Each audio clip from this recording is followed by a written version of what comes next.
अगली खबर संदेश खाली से है, जहां एक निजी क्लब से भारी मात्रा में सरकारी कृषि सामग्री, तिरपाल, कंबल और राहत का सामान बरामद होने का दावा किया गया है। स्थानीय लोगों और बीजेपी कार्यकर्ताओं ने आरोप लगाया है कि ये सामान जनता तक पहुंचाने के बजाय एक पूर्व टीएमसी विधायक के प्रभाव वाले क्लब में छिपाकर रखा गया था।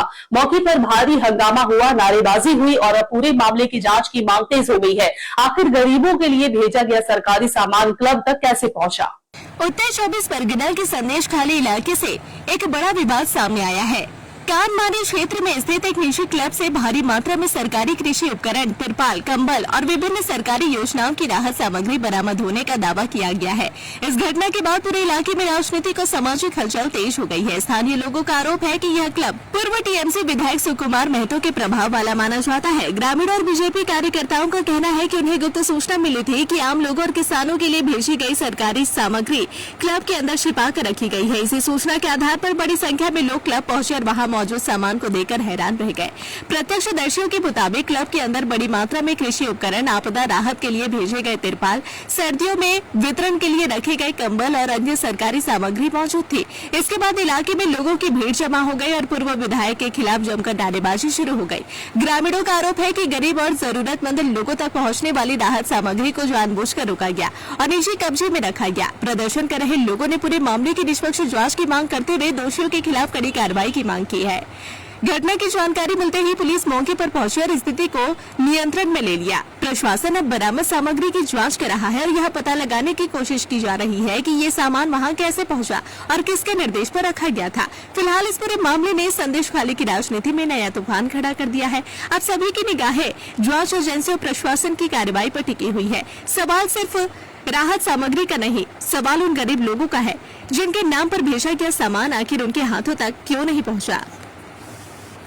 এখানে হয়েছে কি যে এমএলএ জিনিসপত্রগুলো, ত্রিপল, জামা কাপড়, বাচ্চাদের ত্রাণের সব জিনিসপত্র না দিয়ে সবই আটকে রেখে দিয়েছে। কাউকে না দিয়ে, বাচ্চা কাচ্চা সব মানুষদের না দিয়ে সব জিনিসপত্র। এমএলএ বলতে কে ছিল? এমএলএ সুকুমার মাহাতো আমাদের বিধায়ক এমএলএ। কি আটকে এখানে কি ছিল এর মধ্যে? মূলত এর মধ্যে ত্রিপল আছে, ড্রাম আছে, স্প্রে মেশিন আছে, বাচ্চাদের জামা আছে, তারপরে শাড়ি, জামা কাপড়, এই সব সমস্ত কিছু আটকে রেখে দিয়েছে। তিরপল আছে, জামা আছে, কাপড় আছে, সমস্ত ওয়াশিং মেশিন টাশিন আছে না? তো ওইগুলো তো গরিবের জন্য তো, হ্যাঁ? তো ওই সবগুলো কি আমরা পাচ্ছি? হ্যাঁ, যা পাচ্ছে এমএলএ গ্রামেই পাচ্ছে, আর আমরা কি? আমরা তো কিছুই পাচ্ছি না। তা যা আছে আমাদের, যা আমরা দাঁড়িয়ে আছি, গরিব মানুষকে বিতরণ করে দিই। আমি এইটুকুই বলতে চাই। এমএলএ বলতে কে? সুকুমার মাহাতো। এমএলএ থেকে, এমপি থেকে শুরু করে বুথ লেভেল পর্যন্ত, বুথ সভাপতি পর্যন্ত সবাই কিছু না কিছু চোরের সাথে যুক্ত, চুরির সাথে যুক্ত। তো আজকের 123 নম্বর বিধানসভা এক্স এমএলএ যিনি ছিলেন সুকুমার মাহাতো, তার পার্টি অফিসের সংলগ্ন ক্লাব থেকে প্রচুর পরিমাণ ত্রাণের জিনিসপত্র পাওয়া যায়। এই ত্রাণের জিনিসগুলো কাদের? আইলা, আমফান, এই নদীমাতৃক দেশের, ঝড় বৃষ্টির দেশে গরিব মানুষের জন্য যে সরকার যেসব প্রকল্প জিনিসপত্র দিয়েছিলেন, সেই সব জিনিসপত্র এইসব নেতারা নিজের আত্মসাৎ করেছেন, নিজেরা স্টোর করেছেন এবং পরবর্তীকালে বিভিন্ন জায়গায় নিজেদের সুবিধা মতন ব্যবহার করেছেন। এখনো সন্দেশখালীর বহু মানুষ আছে যারা নদীর চরে বাস করে, ঝড় বৃষ্টি হলে তাদের ঘর ঝড়ে তলিয়ে পড়ে, বন্যায় তলিয়ে যায়, ঝড়ে উড়ে যায়। সেই সব মানুষগুলো একটা প্লাস্টিক পর্যন্ত পায় না। আর এইসব নেতারা নিজেদের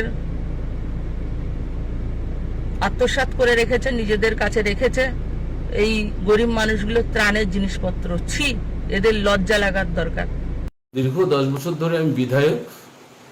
তো বিধায়ক কোটায় কিছু পলিথিন, কিছু কম্বল, কিছু জামা প্যান্ট, কাপড় এগুলো আসে। গত রমজানের ঈদের সময় এসডি অফিস থেকে কিছু মালপত্র আসে, কিন্তু আমাদের তো রাখার জায়গা নেই, আলাদা করে গোডাউন ভাড়াও করা যায় না।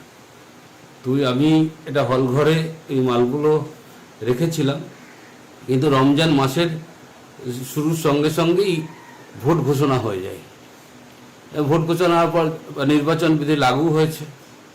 আমি চেষ্টা করেছি, ভিডিওকে বলেছি মৌখিক যে মালগুলো কি করব। ভিডিও বলেছে এখন তো মাল ডিস্ট্রিবিউট করা যাবে না। তারপরে ভোট পরবর্তী সময়ে সরকার পরিবর্তন হয়েছে, আমিও চেষ্টা করেছিলাম মালগুলো দেওয়ার, কিন্তু এত রাজনৈতিক উত্তেজনা, সেক্ষেত্রে ওই মালগুলো বের করে মানুষকে দিতে পারিনি। ফলে আজকে যেটা হচ্ছে যে রাজনৈতিক একটা হিংসা ছড়ানোর জন্য, রাজনৈতিক প্রতিদ্বন্দ্বিতা করার জন্য আমি বিধায়ক এবার টিকিট পাইনি, কিন্তু আমি মানুষের সঙ্গেই ছিলাম, তো সেই ক্ষেত্রে মালগুলো দিতে পারিনি। আজকে সেটা অপপ্রচার হচ্ছে, মালগুলো আত্মসাৎ করেছি, মালগুলো চুরি করেছি।